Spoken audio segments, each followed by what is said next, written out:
It's the Bean Boys. Hey everybody, welcome to the Bean Boy Pod. You're here with Bush and Pinto. Stevie, how you doing today? Pretty good. How are you, Dylan? I'm doing well. I'm excited to be back Dylan here. Musk. What? Elon Musk. Elon Musk. So fun thing about Elon Musk. Besides the fact that he's a huge anime nerd now. Is he? He like posts. He changed his Twitter. To like a big boobed anime. No. He changed like his Twitter picture to Ed from Full Metal Alchemist. That's awesome. Oh man, my favorite anime by far of like the three that I've watched. Oh no, I was gonna say the cool thing about Elon Musk is he is an African American. Yeah, but he's South African. Yeah, he's from South Africa, but I think he's like a naturalized American. So he's a white African American, and I find that hilarious. That explains the accent, because like I feel out of like most of the accents of the world, like South American is the one that I can never like place instantly. It's always like, what is this accent? Like Johannesburg accents or whatever? Man, I remember watching like District 9 for the first time. Mm-hmm. I was like, what is the main character's is it Australian? Yeah, no, it's not. Like, what is sort this? of Australian and sort of like UK and like kind of Cockney. It's and like just his everything. Name was like Wickus or something like that. It's like, what is this name? Yeah. Have you ever like seen comedians who are like from there, and they'll be like, if you ever want to scare people, just throw on your like South African accent. I can't do it, but they'll be like, yeah, this is what I sound like normally, but if I ever want to be intimidating, I'll be like, okay, man, what you saying over there? I can't do it. I end up trying Jamaican if I ever try to do it. There was a guy in my freshman music ed class who during like our first assignment was like kind of write like a little essay about yourself, which sounds very like high schoolish, like or I middle had to do the schoolish same thing. crap, man. And one of his factoids was that he was from Jamaica actually, and he like grew up in Jamaica, and he was white, but he had no accent. But the way he talked about this was like super stilted and kind of awkward. He's like, yeah, I was raised in Jamaica, don't have the accent, but I could get it back if I wanted to. You know, it's real crazy how, you know, different discipline is handled in schools over here versus there. Watched a lot of kids get beat. God, and I was just like, what? It's like the same person also like was repeating a lot of the same classes because he failed out of them. He was like a sophomore in like freshman classes. Yeah. And he interrupted a music theory class because he was on his laptop, not taking notes, but playing RuneScape. And the login music just blared. It's like, dude, what are you doing? What the heck? Like, at that point, you're paying, and it was a private college too. So like, you're paying like over $20,000 a year to play RuneScape. Like for private $20,000 for my V-Bucks. I'm gonna level up my cooking. Oh man, fight the red dragon. Oh, if there's one thing I'm excited about, it's Fortnite too. Yay! I hope they bring back the Infinity Gauntlet. Sorry, I just memed up your story, but that's okay. Yeah, dude. The idea of somebody just being like, yeah, I'm from this country and doesn't sound like it. Like just like it's so nonchalant and vague and boring. Like, the weirdest thing besides like the people that they have they go into a coma and they wake up with an accent that they're not from their native Isn't land. That hilarious when people wake up from comas? Is like there's a thing called a drifting accent. It's where people like their accents naturally kind of wean and wave like to different things. Like there's in Xenoblade Chronicles 2, the main voice actor has one of those where it goes from like a Welsh to like a Scottish to like a regular British, and then like it just kind of like goes around, and it's That's not. It interesting. almost sounds like someone trying to put on an accent and losing it, like when Benedict Cumberbatch talks in Doctor Strange. He's like, "Hello, I am American." Oh, howdy there. Oi, mate. Well, there's literally like you haven't seen that movie, right? No. Well, there's a scene near the end where basically he's caused some time shenanigans, so he's repeating like the same actions over and over again, and he keeps saying like, "Dormammu, I've come to bargain," but like there's one or two lines where he goes, "Dormammu, I've come to bargain." Like it's not that overt, but it's just like you can hear his accent like get weirdly southern for like 2 seconds. Yeah. Have you seen that clip of him on it's that British talk show, Graham Norton, where he's like penguins. Yeah, you can't penguins. say penguin. That's in a real documentary. That's crazy. How do you mess that up that bad? I don't know. When it's your job to speak, like how do you not know how to say penguin? Man, thank God there's no penguins in the Hobbit movies. Can you imagine Smaug being like penguins? Penguinies. It's like how some people find new ways to pronounce like stuff at work. Yeah. For me, like I've heard 8 different ways on how to say the word Chipotle. Oh yeah, and like I'll get some of that chipotle sauce. It's like Chipotle, Chipotle. Yeah. Chipotle. Chipotle? Chipotle. Oh my god. I have like there's another turkey we have called the Sausalito turkey, and I've heard people say like Sangrillo turkey. Like it's like people are not even close. Oh man. I have a lot of small pet peeves that I can kind of keep to myself, like like little stuff people do, and I'll be like, I hate that you're doing that, but like I'll not say anything. But man, mispronouncing things, like I turn into a straight up dick. Like whenever people, I just can't help it. It just like rings in my ear. There has to be a certain level, like there has to be a line to it, right? Like I'm used to my last name being mispronounced a lot, but it's very reasonable. It looks like a different word. It looks like beans. Yeah, or it looks like the word Beans. Yeah, that's the one. Or Beans. Right. And there's also like, you know, other variations of the last name that are spelled differently and pronounced like that. So I get it. But like when it's like, hey, this is a word that doesn't contain any N's, and you add an N into it, like no, that's like if you know, if someone wants to say Target instead of Target, like whatever. But if you say like Targetto, like it just depends on what borough like you're in. A huge dunk on Target, but I really like Target. Yeah. But yeah, that's when it's like no, you're wrong. You're just wrong. That's like Brits will say aluminium.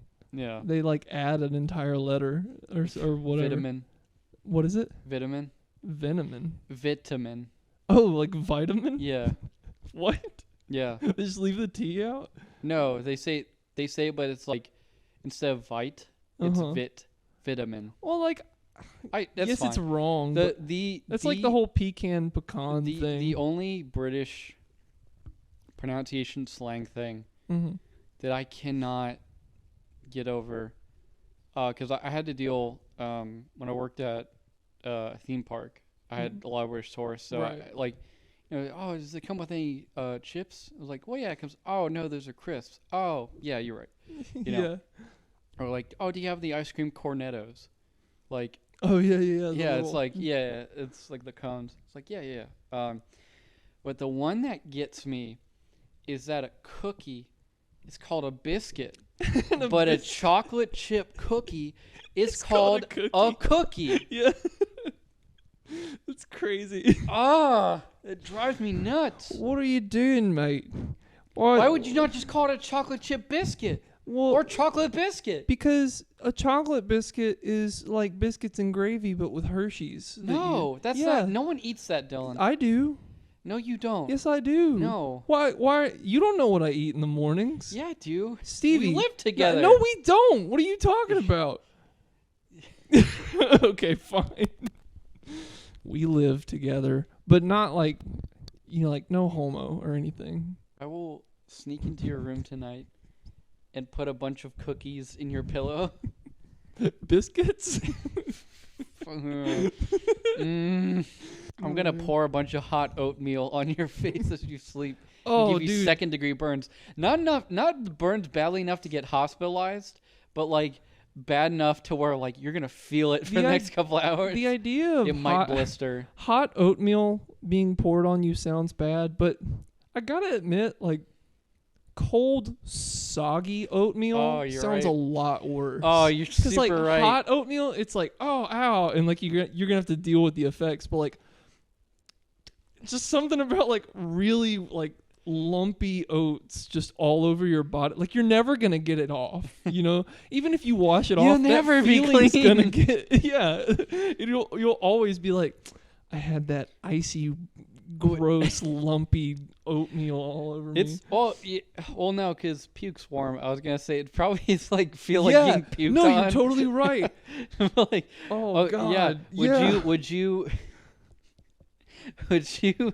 How much would someone have to pay you to get into a bathtub of cold oatmeal and like you can't just like get like up to the nips. You have to like dunk all the way under. Yeah, it's like when you washing your hair in a bath and you have to like submerge just your head for a little bit, like that. Like you have to do that like once or twice. Oh, I mean, and it's not like a little bit of oatmeal and some milk. It's like there's some resistance. It's gonna get yeah. That's what I was thinking. Like you're gonna have to push. It's maybe like that sort of thing. It's gonna get all in your nose and in your ears. Yeah. Ugh. I mean, to be honest, your balls gonna smell like oatmeal. Oh, I mean, exactly. Like, ugh, yuck. If somebody, as gross as it would be, if somebody legitimately was like, I have a tub full of oatmeal and I'll give you $50 to get in it. Okay. Like the fact that you don't go like, why do you have a tub full of cold oatmeal? And then before you even finish saying the sentence, it's like, oh yeah, it's probably a sex thing, right? This is the sex thing. Like I'm here because I saw an ad on Craigslist. And you're like, my first question would be, is it strawberry or plain? Like, because if it's like you're on sex, Craigslist, and it just says, I want a dirty boy who's willing to get messy for $50. So, to any of you out there who get your kicks off by dunking yourself in a tub full of oatmeal, if you're not using strawberry oatmeal, what are you doing? Because it's an aphrodisiac and a fun snack. Strawberry's not an aphrodisiac. Yeah, they are. No, they aren't. Yes, they are. Are they really? I think so. Hold on, I got my phone right here. Man, that's the case. I will save so much money on not buying crushed elephant tusks. Are aphrodisiacs. Strawberries are known as the most sensual of all fruits, and more specifically, a potent aphrodisiac when mixed with sexually stimulating surroundings. That's so weird. I feel like 90% of aphrodisiacs are like, they don't actually work. Aren't freaking like oysters aphrodisiacs? I guess. That's so gross to me. I can't imagine being like, yeah, baby, things are heating up. Let's slurp down this booger and then get at it, Like, yeah. Have you ever had oysters before? No. They're freaking gross. Like oysters and mussels just look super gross. They're like super great sources of protein. But yeah, because it's all meat. It's like, yeah, it's nothing but just like really condensed it's also meat. weird because it's like, this isn't even like an animal. This is an organism that is like just basic primordial instincts. Yeah, it's like one whole and like that's it. Like you can't chill with your pet oyster. Like yeah, I'm just hanging out with my clams. Taking my oyster for a walk. If you saw a dude walking down the street with a leash, and at the end of that leash was just an oyster just clanging against the pavement, hitting the sidewalk. No, the worst would be like you're sitting in a vet's office, and there's a cage next to you, and it's got an oyster in it. Even better, the cage, like you can't see in it, and it just every once in a while goes like. And you're like, man, there must be like a cat or a dog in there, and they open it up and it's an oyster. That's good. It's just like, oh my, what a cute. I'm sorry, he's really agitated. The shell is just going crazy. Like I'm sorry for because I realize if someone imagines any other animal in this scenario, it might be a little sad. But like, oh god, this is about to get dark. This family's in a room and the vet's there and they have the needle and it's like, we gotta put you down, Owen. It's like they're petting the oyster, and the vet's just like, this is just saline. Like this isn't gonna do anything. Yeah. This thing died like a year ago. They just pour boiling water over it and then slurp it up. And they're, no, you ate my pet. Oh, whoops. How big would an urn be for oyster ashes? I don't know. How big is an oyster? Like the palm of your hand? You just have like you ever seen people who have like the little cross necklaces with sand in them? It wouldn't even be in like a gum container, like what, a circular or like an Altoid container. It wouldn't even fill that up. No. Okay. Somebody just fills any of our listeners want to email us about how many oyster ashes like they have? Would you have to have a tiny furnace? Why? You don't. Because the air might blow. Like the ashes would be so tiny, maybe those would get I don't think that it's just flames. There's no like air in there. You can't air condition a furnace. Would it glass it? Okay, my thought process right now is that the burning process would happen so quickly that probably the normal length of time that would take to heat up and disassemble bones and stuff like that, you'd get past that in like 2 minutes. Oh yeah. And then what happens to those ashes that are just being in that dirt, or not the dirt, but like the remains, they're just being exposed to that heat for that long? Because that's a good point. I mean, like sand, when it gets exposed to high temperatures for a long time, gets glassed. Can that happen to human remains? Like if they just leave it in for accidentally too long? Well, you can. Well, no, that's probably through pressure. I was about to say they have that process where they can like turn your ashes into like a gemstone. Oh yeah, well, they, but that's probably through pressure. Yeah, probably. It has to be through pressure. We're not going to look that up right now, but maybe next time. How did this go from strawberry as an aphrodisiac to oyster cremation? Can you please title this episode Oyster Cremation?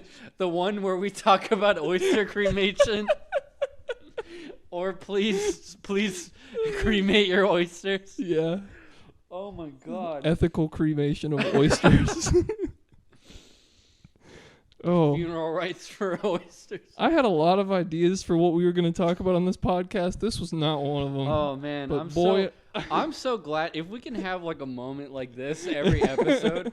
Like I don't care if no one listens like this. That will be it's totally worth it.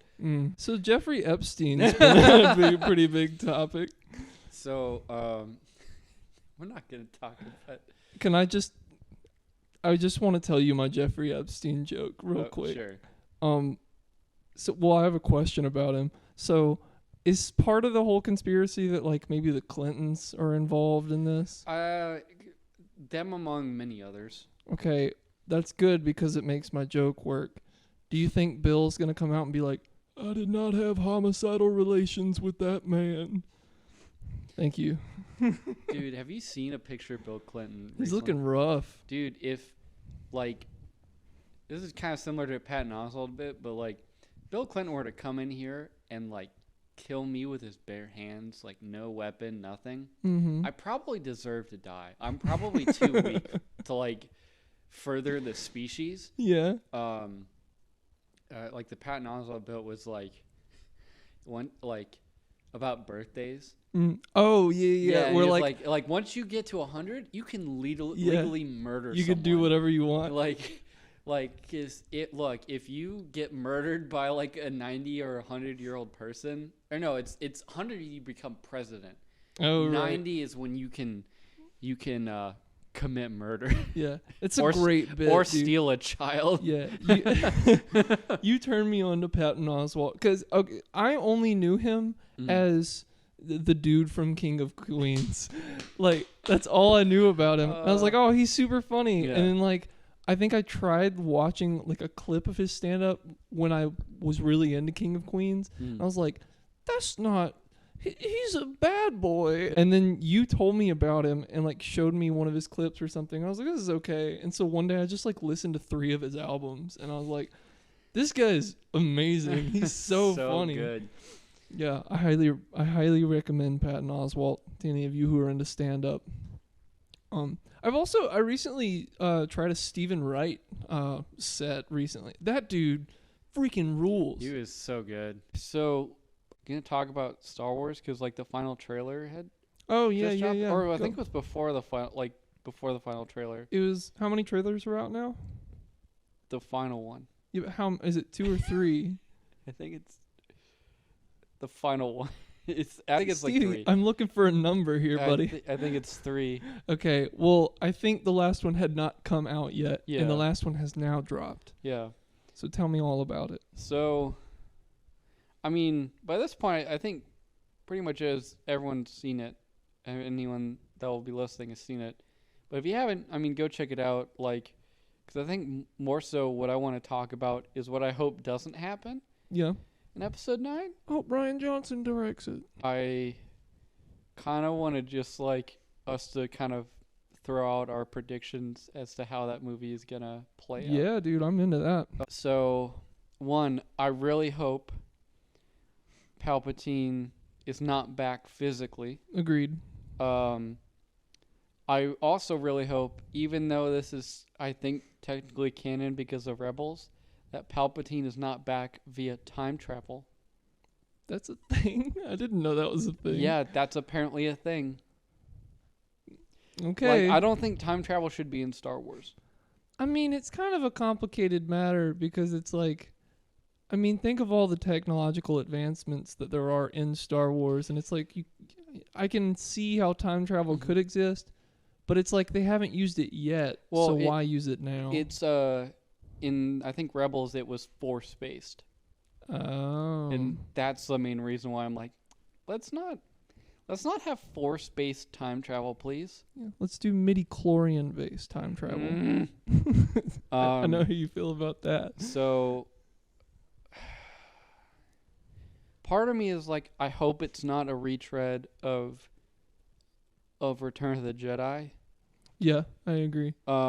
But at the same time, if it is, I'm not going to be too upset because Return of the Jedi is still my favorite. So good. I love it. Still my favorite. I mean, like, Empire Strikes Back is a good movie. Very like, good, it is a good actual cinematic experience that's super well written. But, like, Star Wars in general is dumb fun. You can write really good and interesting stories out of it. Trigger warning. but the No, base I agree the with base of Star Wars it's just dumb fun.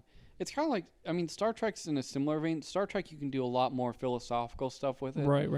But even that has like some stuff where it's like, yeah, turn your brain off a little bit to like let this story just kind of happen. Yeah. So like as long as it's dumb fun and it's doesn't have as many like plot consistencies or like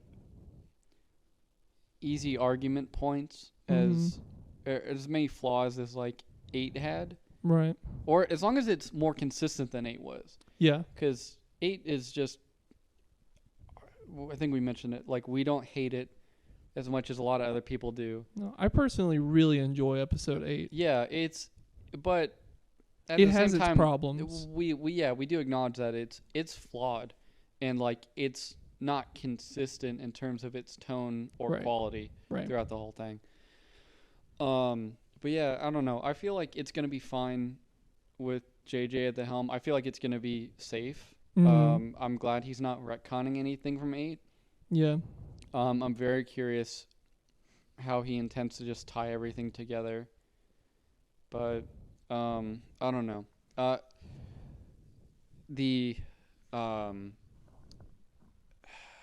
The main prediction I saw that I'm like, man, this is outlandish, but it might happen, and I really hope not, is that at the end of the movie, they're going to time travel back to before any of the movies, and that allows them to not have to deal with canon. Or the Skywalkers or anything. Oh, man. That's just a theory from Red Letter Media. But they've been pretty good at predicting other stuff. Like, there's a video of them basically predicting, like, almost, like, 70% of the things that happen in Solo before it came out. So, like, I really hope not. Maybe we'll get to see the Knights of Ren. And that'll be cool. That would be cool. I would really like an explanation to what Snoke was or who he was.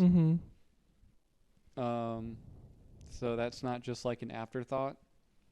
Yeah, because it really, and that was, I think, one of my problems with 8, like one of the big problems, was like, I think that whole scene where, and obviously spoilers, I mean, if you haven't seen the Star Wars movies, please go watch them. But like, in the scene where like Kylo, betrays him and kills him, like it's super cool and super epic, but it was like all this build up to nothing almost. Yeah, it's epic until you think about like, man, who is Snoke?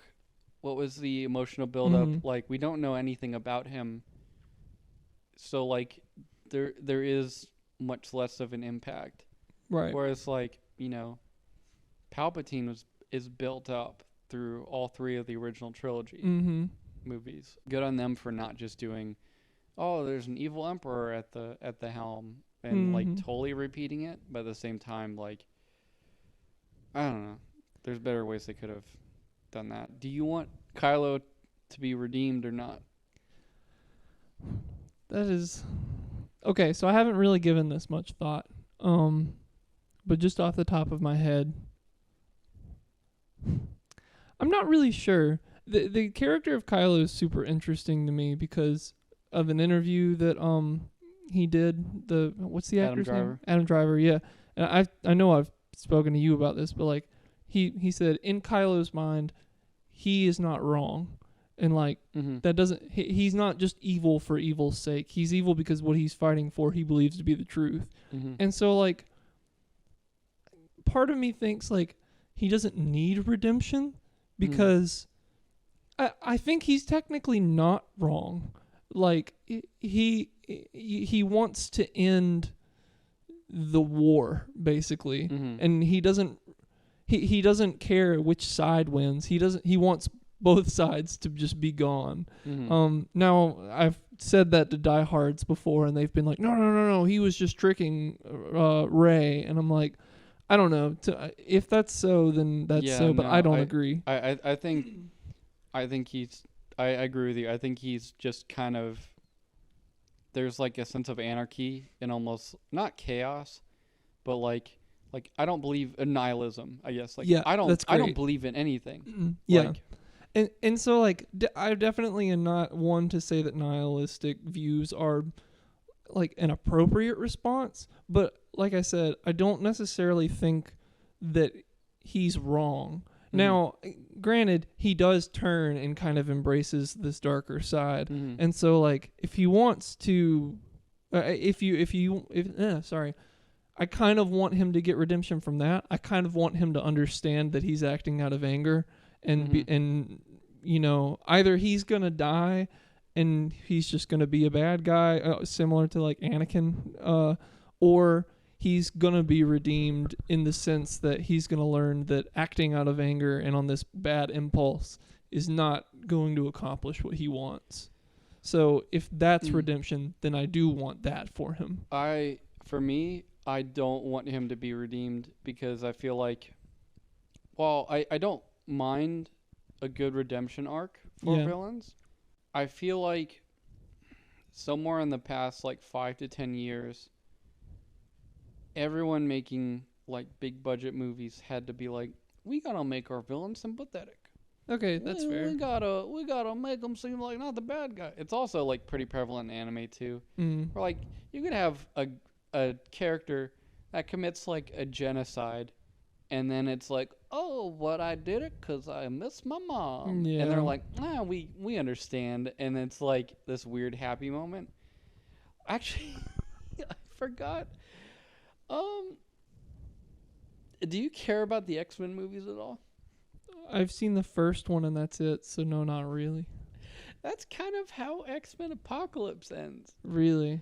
Magneto joins Apocalypse, and Apocalypse makes his magnet power so strong that it cuts to shots of cities he is nowhere near around the world. Whoa. And he is just dusting them. Like, cars are, like, he's just ripping the metal off, and, like, buildings are crumbling. He's killing tens, if not hundreds of thousands of people. Wow. Over the course of, like, a couple hours. Mm-hmm. And then he realizes, maybe I shouldn't be on the bad guy's side. And granted, like, he has a decent reason for being mad. Mm-hmm.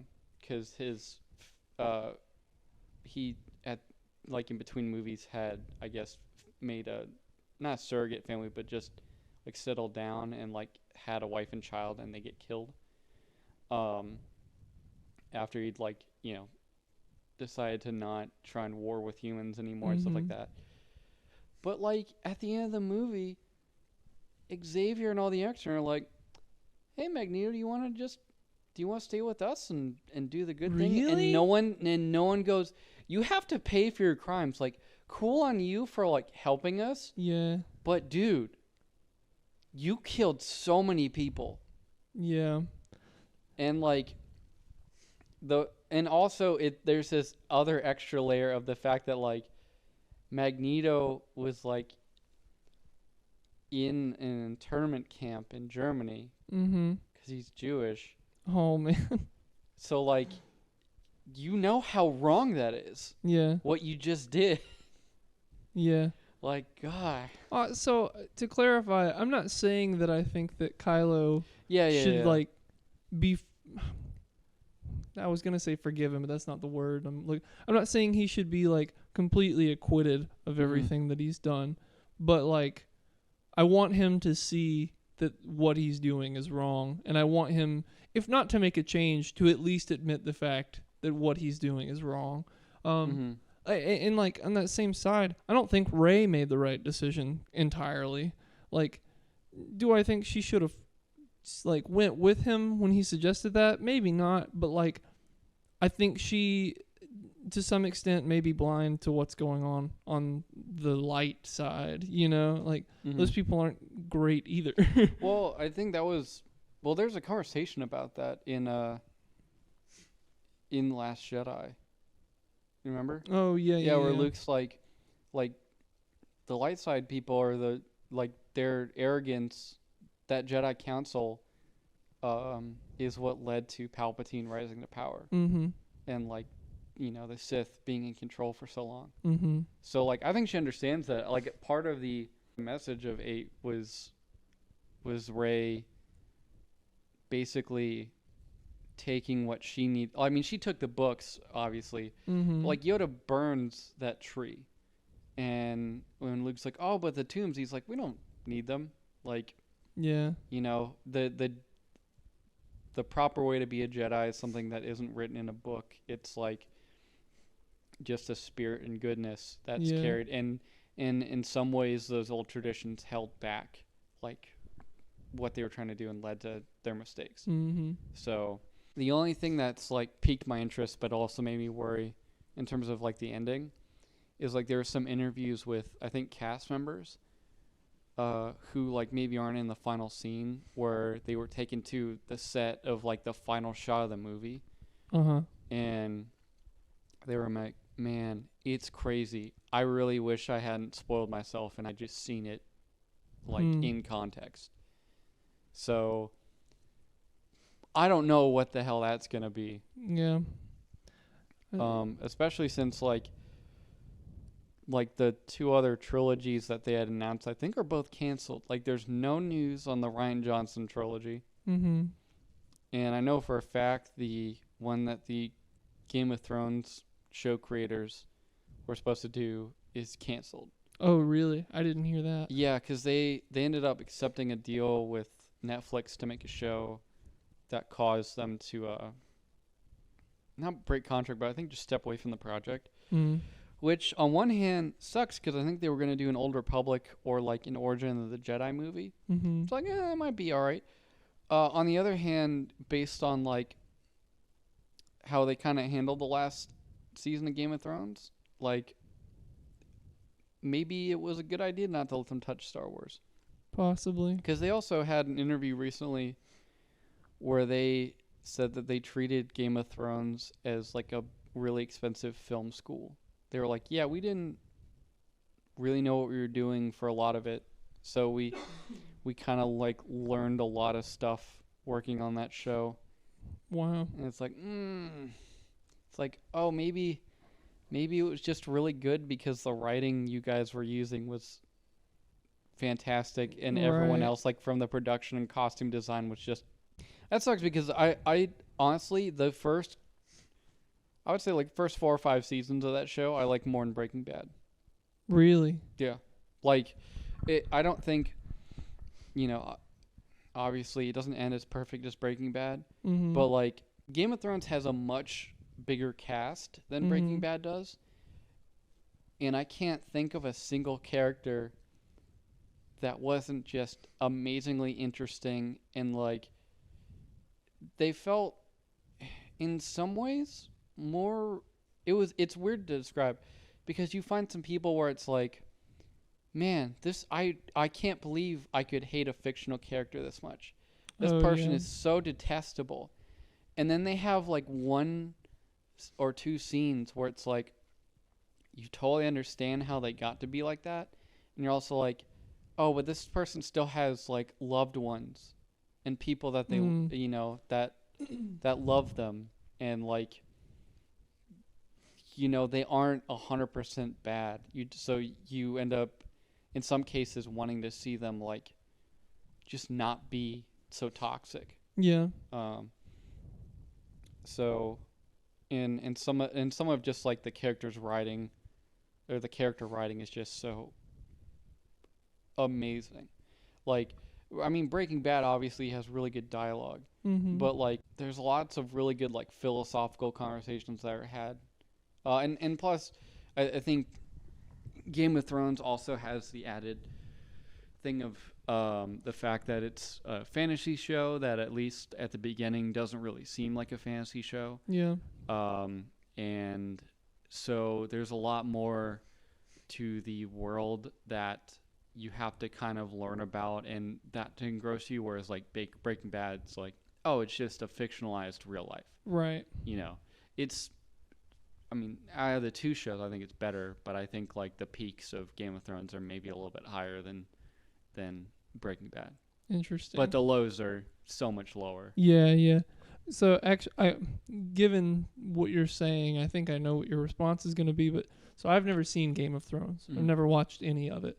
I didn't get in on it early on, and then by the time that it was, like, really booming and everyone was into it, I, like, was already kind of enveloped with other things, and I was like, I don't know if I really want to jump into this world right now. So I've been saying for, like, the last couple of years, I have every intention of watching Game of Thrones once it ends, because I'm afraid that I'll watch it and I'll catch up, and then I'll be like so on edge wanting to know what the ending is, and I'm like, I know the ending is soon. So anyway, given the fact that I have the knowledge, I don't know what happens. Even if I did, I wouldn't understand. But I know that people are very disappointed in the ending of the show. I've heard pretty much only negative things. Do you think, despite that, it's still worth trying it and watching it? Yeah, I'd say season 5 is maybe where it starts to dip in quality just a little bit, because they're getting towards the end of the books that are written. That makes sense. But those first couple seasons are more than worth it. And until the 8th season, even Game of Thrones at its worst was still better than a lot of other shows. Yeah. Like, because at most it was just like, it doesn't really feel like a lot's happening. Or it feels like maybe some, like, character arcs are, like, not moving ahead as fast as they were. Or maybe, but that's about it. I don't think season 8 is as bad as some people make it out to be. Really? It's still clearly worse. It's not nearly written as well as, like, anything before it. I think where some of those character arcs end up, I think work really well, actually. Yeah. In the finale. And part of the reason is also George R.R. Martin was, like, working alongside them and told them a while ago what, like, the ending was going to be. That's cool. Because he's like pretty old, and so there is a real worry that he's not going to be able to finish the books before he dies. Yeah. So well, part of it is just he very much, like, is a perfectionist, but he also has this writing style of, like, I want this to come out organically. Right. And I think there also might be just a problem of, like, he's created so many like, because there's a lot of characters from the books that the show just cuts out, but it makes sense why they cut them out. Yeah. You could maybe hazard a guess as, like, he might be having a problem with reining all the threads together and tying them up in his own work, especially if he wants to do it organically in the way that he feels does justice to the characters. So I don't know. It's really weird, or it's really interesting, because he contrasts pretty highly in terms of writing style with Stephen King. There was, like, I think an interview where they were both, like, talking to each other, and George asked him, like, how the F do you write so much? And Stephen King's writing style is, like, I think he said he writes, like, 10 pages a day, like, every day. Wow. And so for him, it's kind of like, it's actually I don't mean to compare myself to Stephen King, but it's the way I like to write essays, where it's like, all right, I'm just gonna put a bunch of stuff on the page and just get it done, right? And then I'll go back and I'll streamline and I'll edit. Yeah. So Stephen King's like, I just try and just keep on going and just keep going, and even if I'm suffering through some kind of writer's block, or I don't know the best way to phrase this, I'm just going to put it down so that way I can get to the end and then pick off all the unnecessary pieces and, like, shape it. It's almost like something I like to talk about, even though I'd also try and compare a lot of other things to, is, like, there's two schools of thought in terms of, like, sculpting. Where there's subtraction and there's addition. Right, I've heard about this before. Where I think George R.R. Martin wants to, put the clay on and sculpt it masterfully and create the statue from scratch, whereas Stephen King is just gonna make sure he has that block of marble and then start chiseling away. Right. You've seen the final season of Dexter. and that's also a very hated Yeah, season. that's true. And that's also 8 seasons long. Yeah, that's fair. So. And I would highly recommend anybody watch Dexter. So Yeah. I guess that's fair. And I think the first season of Game of Thrones is better than the first season of Dexter. Oh, I'm sure it and is. I really like the first season of Dexter. Yeah. It's super good. I hate that sister character. Yeah. Not many people like Deborah. God, it was just, I think it's like the second episode of season 2 where because she keeps bouncing back between like, I'm not traumatized, to like this little kid running up to her and she pulls her gun. Yeah. It's like 12-year-old. Dude, it's, God. I will say, I'm sure different people have different ideas about this. In my opinion, her character it pays off because she goes from being this very naive, very just stupid person who makes every wrong decision, and the only reason she really gets anywhere is because she has Dexter looking out for her. She ends up like being one of the most competent characters on the show.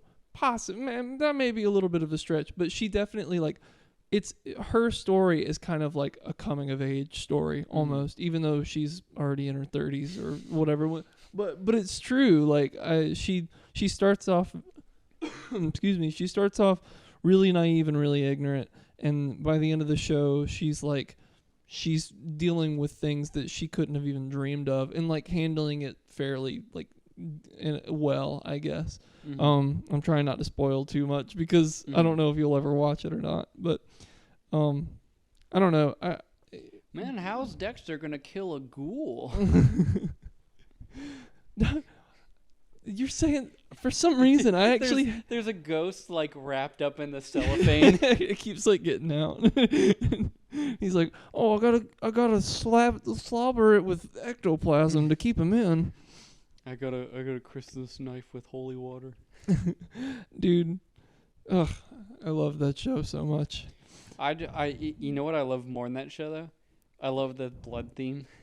The blood theme? Peter, oh, is that what that's called? Oh, yeah, dude, the music is so good. Like, sorry for my horrible singing voice, but yeah, me and how dare you sing poorly? Me and my old roommate, we used to play that while doing mundane tasks. Like one of us would be cleaning up in the kitchen, and we'd just like play that. Oh, it's so good, man. Speaking of things being horribly butchered, how about that Pokemon Sword and Shield release coming out? I'm so okay. So Emily sent me. Okay, I'm so glad that segue worked. Sort of. So, if it's not obvious, based on the content that this channel produces, I am a huge Pokemon nerd. And I am very excited about this game, but I am also very nervous about this game. I think by the time I release this podcast, it will have already come out. Hey, I'm going to stop the video real quick. This is Editing Dylan. Hi. So I just said that Pokemon Sword and Shield comes out in a couple of days, and if you keep up with Pokemon, you probably know it's been out for a few weeks now. If it isn't obvious, we recorded this a few weeks ago. Just because of the holiday season and because I had finals for school, it's just taken me a while to edit this video and upload it and everything. I've beaten Sword and Shield. I just beat it the other day. I have lots of thoughts about it, but I will go into that in the next episode of the Bean Boy Pod. So that's all from me. Goodbye, you sexy people. Take it away, Dylan. Stevie, here's my thoughts. Mm-hmm. I want to play this game and just try. I want to have fun. I honestly believe that I'm going to have a good time and it's going to be fun, but I am going to try to be objective about it. I do want to see and like make decisions objectively of if it's a good game or if it's lazy. And if it's lazy, then I've got some decisions to make about my Pokemon related purchases in the future. Mm-hmm. But if history, can be trusted, and if it repeats itself, which it tends to do with stuff like this, I believe that the Pokemon fan base is one of the most like ungrateful, toxic fan bases out there. Nobody is happy no matter what. Everybody always finds something to complain about. And I kind of feel like maybe that's what's going on here. With that said, there are some things that I don't like. I read an article today about people have actually been like data mining the games or whatever. And you've told me about they've future-proofed the models of all the Pokemon during like X and Y. Mm-hmm. And apparently the company was like, oh, we had to redo the models. And this article I read, the data miners were like, these are the same models. And they like figured out that they were the exact same ones. And so there's actually, I think it's like within the top 20 on like most popular hashtags right now. And I think it's like Game Freak lied or something. It's thanks Game Freak and F Game Freak. Oh yeah. Yeah. It's a bit worrisome. So the most worrisome sign, in my opinion, was the fact that they canceled their Japanese launch event. Yeah. This might also count as a PR nightmare segment. Oh boy.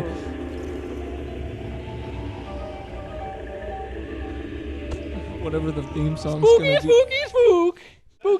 Spooky! PR nightmare. Whoa! Whoa, it's PR nightmares. You know what's gonna be a really bad PR nightmare is when we get caught for saying spooky, but without the Y. Oh no! I'm gonna cut that out. Don't worry. PR nightmare. We'll leave this part in. Yeah, sure. Go ahead. And so yeah, see, and like the fact that this super Japanese game that's like super prevalent in Japan, they canceled their launch event is not a good sign. Yeah, that's fair. I think, well, I agree, and it seems like a lot with like Nintendo games where like the fan base is super demanding. Mm-hmm. I think a lot of the stuff this time around is a little bit more justifiable, similar to like people griping about how Bethesda games can be, is because we've gotten to a point where there are other studios and other games coming out that kind of face the same hurdles that Pokemon does, but they're overcoming them. And also, I think it's just the way all the PR is being handled. Like the fact that the head of development on this came out and says like, oh, well, we're not hiring any more people to work on the project because we don't want like too many people to muddy like what the spirit of this is. Yeah, even though there's tons of fans out there that have great ideas and would very much love to be a part of it. Well, not even that, but like something I mentioned to you in previous conversations, one of the main things that's different about Japanese game development versus American development is a lot of American development is done more by committee. And usually that's necessitated by the fact that the budgets they're working with are much higher. A lot of Japanese games have much smaller budgets. Still like lots of money being thrown around. But they usually have like a sole director who like this is his artistic vision. He wants it to be this way. Like a good example is the game Astral Chain that came out this year for Switch. There was like features in that game that the staff wanted to take out, but the director yelled at them to keep it in. Wow. I don't know which exactly was. And then the employees were quoted saying like, that's when you knew he was a real director. Yeah. When he would not let them do that. And so that also leads to a lot of stuff where it's like, oh, Death Stranding came out. And it's like, yeah, this is a Hideo Kojima game. Yeah. Like that's why a lot of Japanese games are more sold on like directors' names. Anyways, getting a little off topic. But so there's that. There's the fact that they said, well, we tried to future-proof the models, but they weren't transferring over. And there's only two reasons for that. And both are not good. Mm-hmm. One is like, you're telling me that these employees that have been working with you for how long, and also you work so closely with Nintendo that you weren't able to port over the models Right. from one Nintendo console to another? Yeah, one that you designed. Yeah. Like, So you're either lying or your staff's incompetent. mm-hmm. Neither of which make them look good. And like I said, similar to the fact that, like, you know, for a while Bethesda was the only one making like these big super open world RPGs and stuff like that. Well, now we have Outer Worlds, sorry. There's Oh, you were wrong. There's another game called Outer Wilds. You were almost wrong. Outer Worlds has virtually no bugs. Really? And it's that same type of game. Huh. And you know why it doesn't have that many bugs? I mean, one, because it's not per se an open connected world. There are like multiple different planets that you go to. Mm-hmm. So the map sizes are a little bit smaller. But two, you can't pick up every single thing in the game.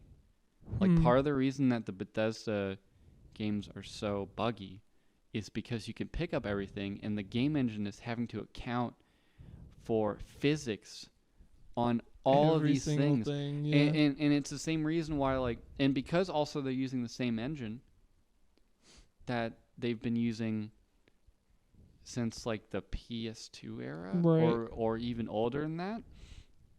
Like, the same bugs occur in these games because it's the same. Like, when you go into a room, it has to reset the physics for everything.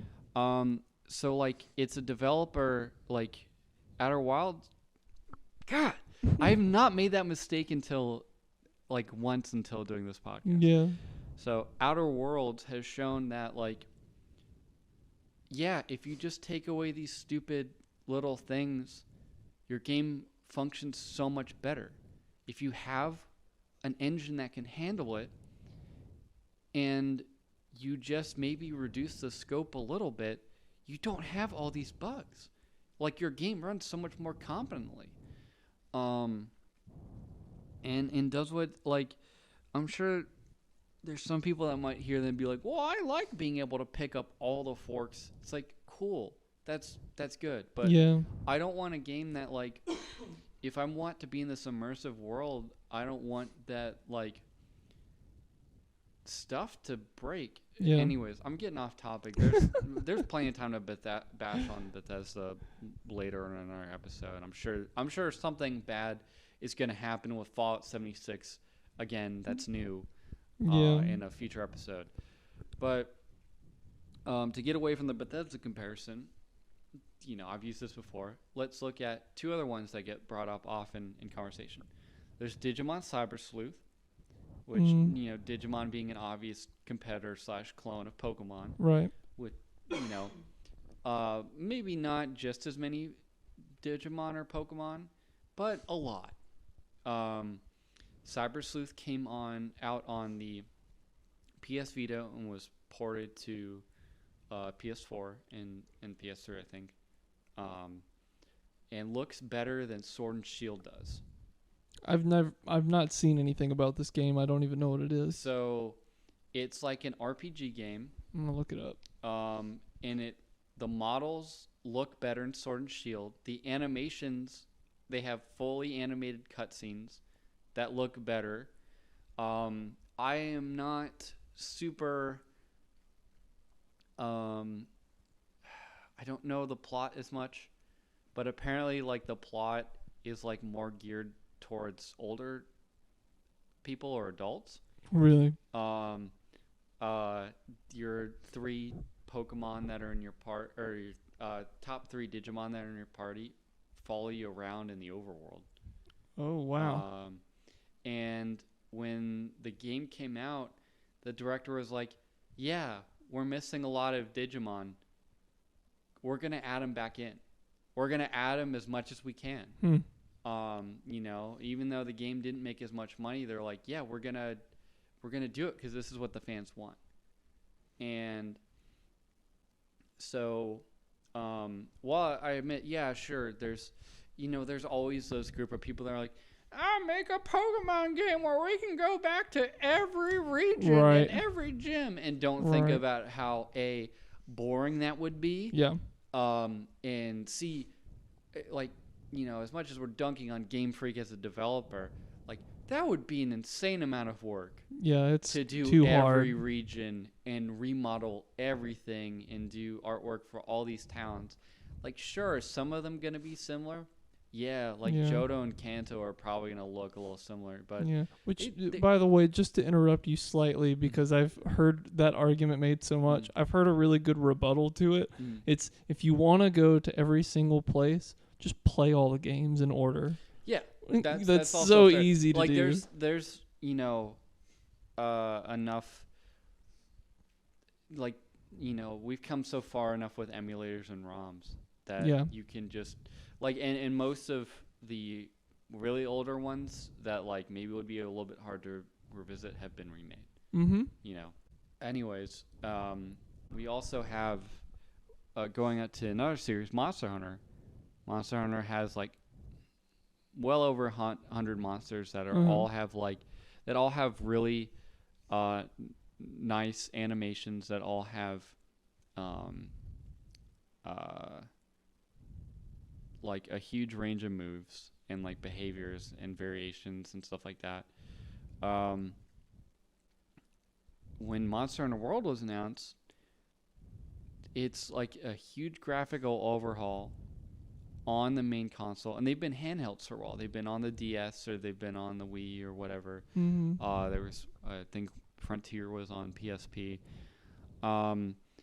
and not only do the graphics look amazing, but they like remodeled everything. They like made new skeletons and rigs for the models, which is a lot of work. Yeah. They like refined the animations a ton. They also updated a lot of things to just how those games work, because Monster Hunter is a series where you have to fight through a lot of bullcrap and like kind of archaic game design. And they changed a lot of that. Like before, it was like even as far back as like on the Wii U, you would have a big map for this zone, and they'd be split into tiny zones, and you'd hit the edge of one screen and you'd go into a loading zone. Like a loading screen, and then load into this other tiny area. Whereas like Monster Hunter World, every world's connected. You can run at any point in the map. There's no loading screens. Oh, that's cool. And you can interact with the environment, and they were sure to, because I think every iteration they would try and add like a new gimmick or whatever. And if the gimmick worked, they kept it. If it didn't, they scrapped it. 3 is known for the fact that it had underwater combat. That was the first one I ever played. Underwater combat sucked. Yeah, I can imagine. After 3, it was gone. But 4 introduced mounting, where like you get on top of the monsters and you like just start bashing them. Guess what? Mounting's in world. Oh wow! Like they kept it. So like I said, is there gonna be parts of that fan base that are like, unreasonable? Yeah. Like same with Zelda. There's gonna be plenty of people that are unreasonable about that stuff. But I think the reason why it's worse or more legitimate this time around is because there are other series showing that, hey, like other series from franchises that are not as big doing the things that Pokemon should be doing, and it's just kind of making the flaws of that series just kind of stand out a little bit more. It's very much like a grass is greener on the other side kind of thing. But it's just like, if when people are asking, well, why can't you guys do the things that these smaller, well, Monster Hunter's not, I wouldn't say smaller in Pokemon. It's ridiculous in Japan. Yeah. But why can't you guys put in the time and the money to do this? And you aren't getting a straight answer. It's really frustrating. No, and I agree. Especially like, because even when they weren't on an annual schedule, these games really haven't changed too much.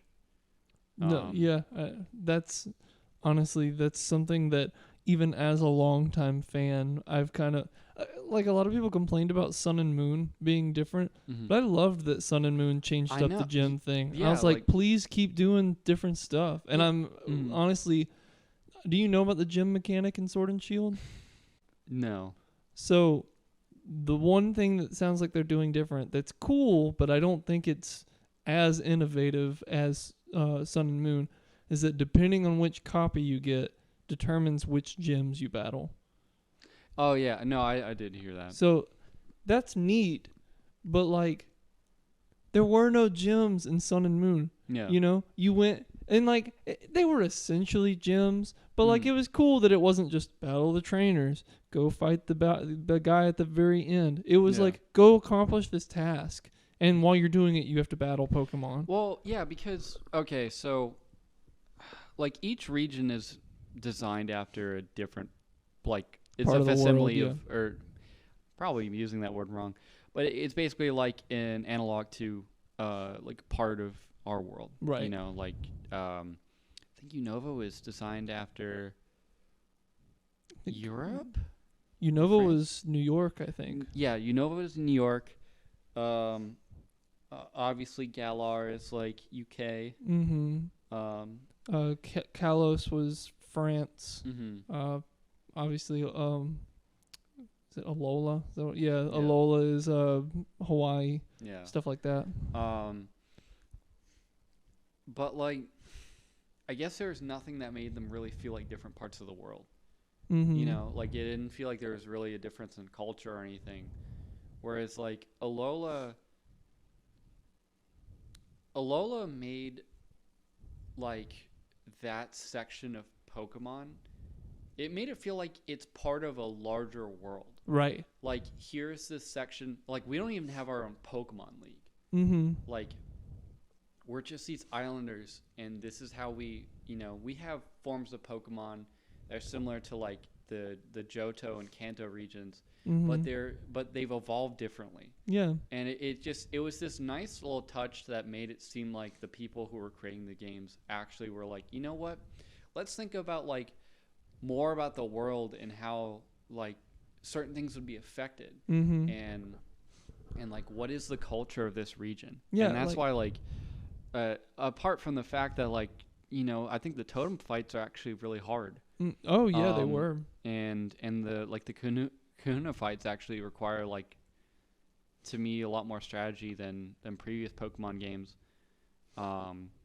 Why like I only played Ultra Sun, not just regular Sun, but like Ultra Sun's one of my favorite Pokemon games. No, I can agree, dude. Sun was so much fun, and like, you know, you're talking about the culture, like, you know, it wasn't just like, oh, we eat this food. It, like the characters talked differently. Yeah, they literally used slang that was like very Hawaiian seeming or island theme, and like, I mean, you didn't just go from like Route 1, Route 2, Route 3. You had to go to different islands and stuff. It was so cool. Even like the bad guy team Skull is like reflective how in real life Hawaii there's like gang problems in the inner city. Right.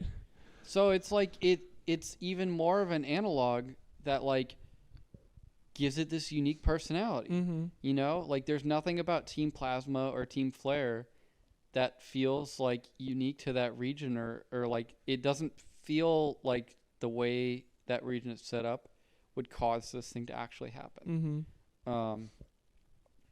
Also, like even though I never played X and Y or Black and White 2, can we just talk about like how dumb Team Flare's goal is? I don't know what it is. X and Y is the only one I've never played. Well, I never played Black and White 2 either. But Team Flare,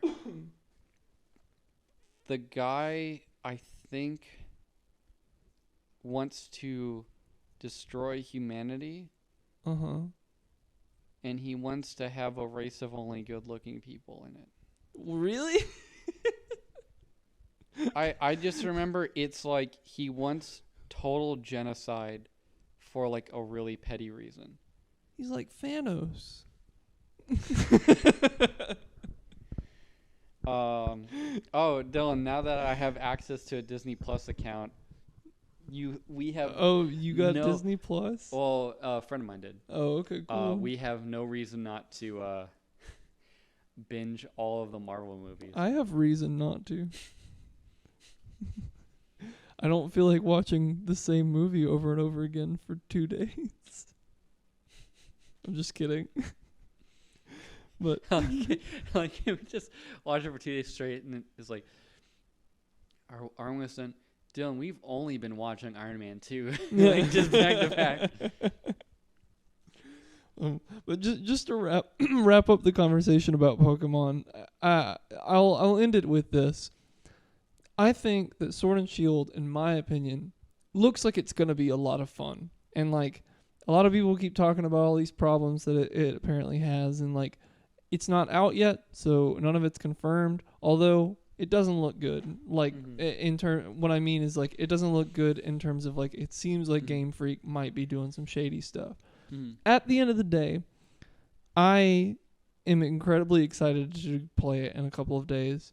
And on the next podcast, I'll have more to talk about after I've played it some. I'm really hoping that it's fun. And if it's not, well, there it goes, you know.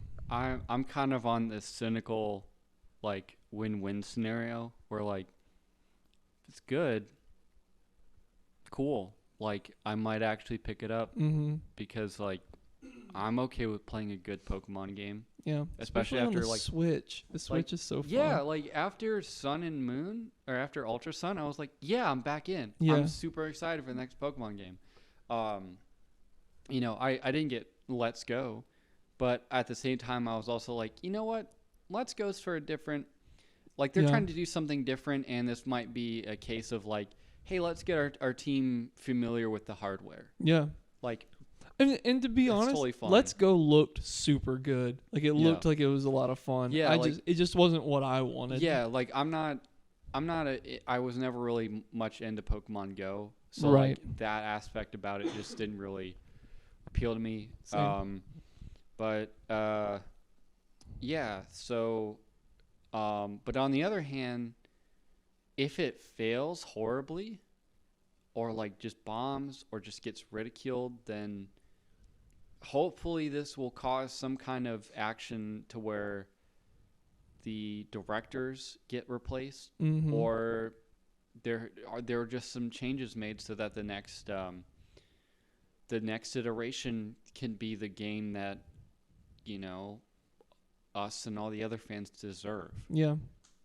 No, I think I agree with you. I don't know why I said I think. I'm in the same boat. Because I'm all for people that are incompetent to get just massively dunked on and like fall into like a pile of their own feces. I think one of the best descriptions of the video game industry I've ever heard, or one of the truest statements about the video game industry I've ever heard, was from Angriest Pat of Castle Super Beast, who talked about, this was around the time the Xbox One, like that announcement came out, and when people were super angry about it. And he was like, the video game industry is just a bunch of people just trying not to trip over their own penises. And every once in a while, like the only thing you have to do to be successful is just to not trip over your own self. Like, because like there was the like a lot of the pitfalls that like Nintendo and Sony and Microsoft have had were just because they were like braggadocious and they tried to maybe do something that they shouldn't have. Like, and this has also led to people talking about like a third console curse. So like, well, Nintendo's third console was the N64. They kind of screwed over Sony and really burned a lot of bridges with third-party developers. So they had a console that wasn't as powerful as a PS1 because it was using carts, and didn't have really many third-party games in it, and ruined Nintendo's third-party relationships until pretty recently. Like, Switch has been pretty good about like getting a lot of third-party stuff on it. And then you had the PS3, which was way more expensive than a 360. Right. Didn't have really any killer games on it until pretty late in the cycle. Had the 6-axis controller, which no one wanted. Yeah. And then you get the Xbox One that's more expensive than the PS4, tried to kill used games by having it be only online, and then having the head of the Xbox division, Don Matrick, say stuff like, when asked, well, what about the people that don't have internet? And his response is, well, we have a console for you. It's called the Xbox 360. And then you see the biggest oh shit moment on that man's face of like, I should not have said that. Yeah. I should not have said that, oh, this clip needs to go. Yeah. And it can't because it's on the internet. Things live eternal. Yeah. And like there are still people, like, even like 4 years after they rolled that always online, like can't play used games stuff back, there's still people like, I talked to my mom and she still thought that the Xbox One wouldn't let you play used games. Yeah. Like that's how much they poisoned the well on that. So it's going to be really interesting to see what happens this next generation because the Switch is great. The guy at the head of Xbox division now is riding the ship. I think making a lot of really good moves. Like they bought a lot of really competent studios that are going to make exclusive Xbox games. The Xbox One didn't really have any exclusives this year that were really killer. Like apparently Gears 5 is good. It's also the 5th Gears of War game. Right. And other than that, I can't think of anything that was like truly exclusive that was worth the crap. Like Scalebound got canceled. There was a remake of Phantom Dust, which is kind of a niche Japanese game, but it's one that was near and dear and close to my heart because it was one of the first Xbox Live games I played, and it was super cool. Yeah. That was getting a remake, and that got canceled. And there was Recore, which looked like it was going to be good, and surprise, was disaster. Actually, it was like unfinished. And then there was Sea of Thieves that could have been really good because it was like the first new game made by Rare. Apparently, it's gotten better, but it was kind of just on launch. But yeah, they bought Obsidian. They bought Ninja Theory. Oh God, who else did they buy? I think they bought like 2 other companies. That's like, okay, this is, there's gonna be some potentially really good games coming to the new Xbox console that aren't. Yeah, well, that's exciting. Yeah, and then there's a lot of my favorite franchises that are gonna be on PS5. Like the continuation of God of War and stuff like that. I'm excited for. But yeah, other than that, is there anything else you want to talk about, Dylan? Or no, I think I'm fresh out of stuff for this one. Okay. So we just need a closer. Before we go, we do have to thank our sponsors for this week. Oh yes. So this week, have you woken up and thought, man, I wish my bones hurt?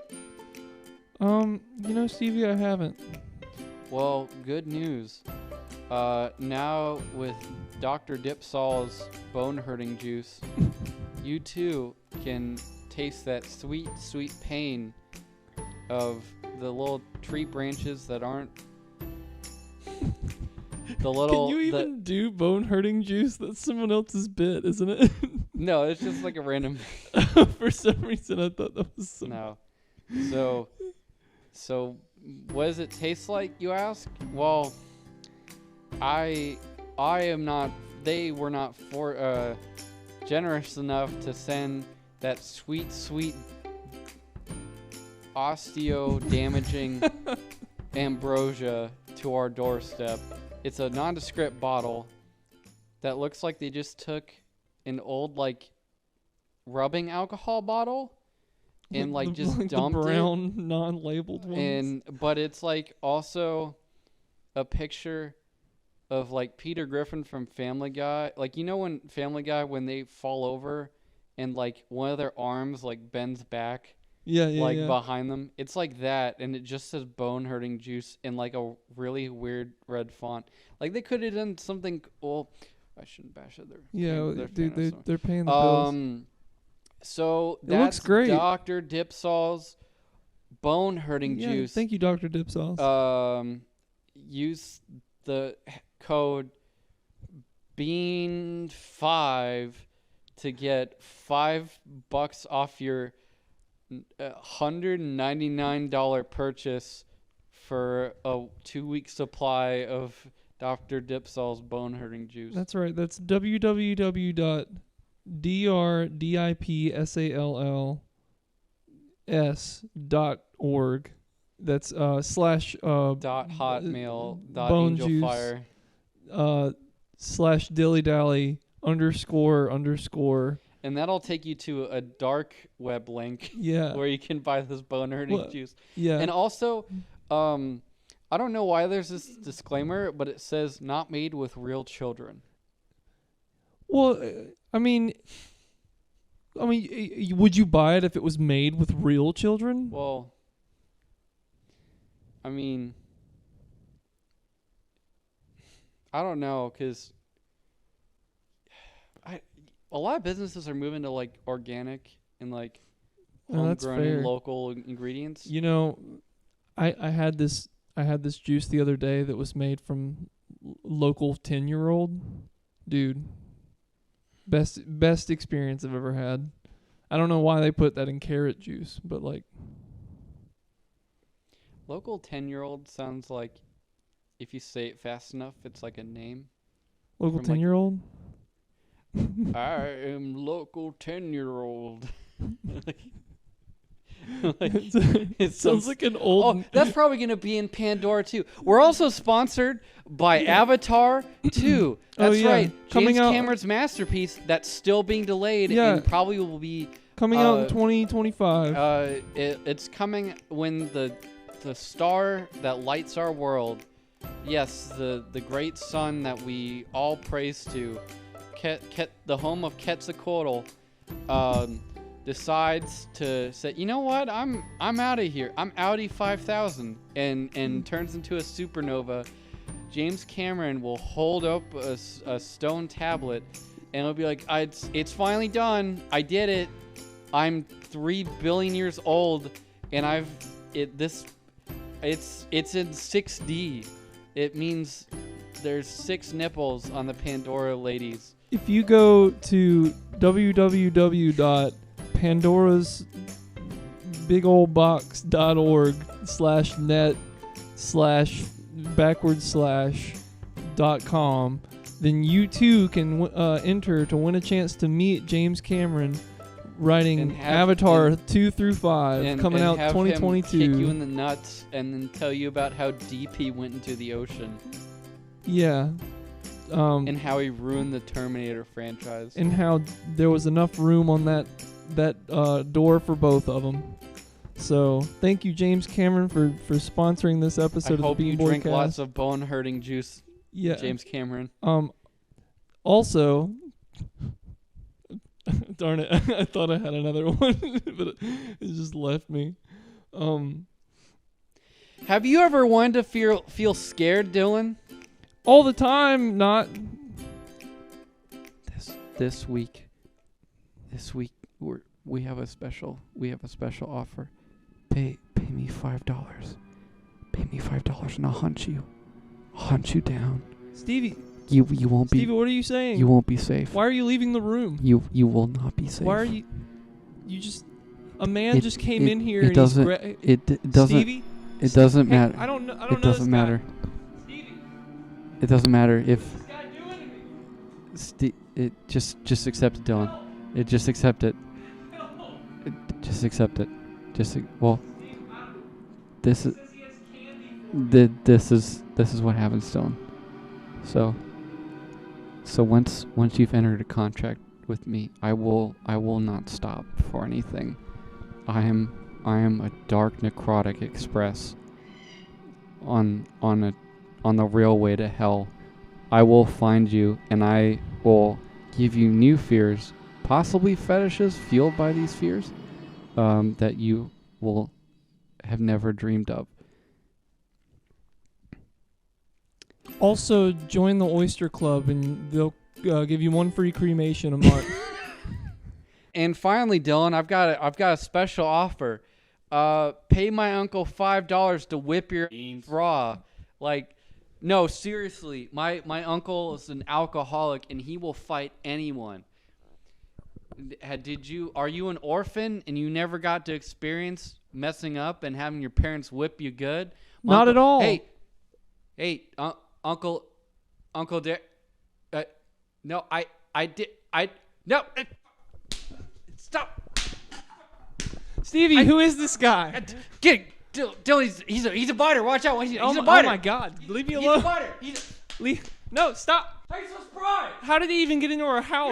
You're like 60. Ah! That's right, I whip you good, boy. Remember, you give me my $5. Uncle Derek, I swear to God, if you give me $5, I'll whip your feet, bro.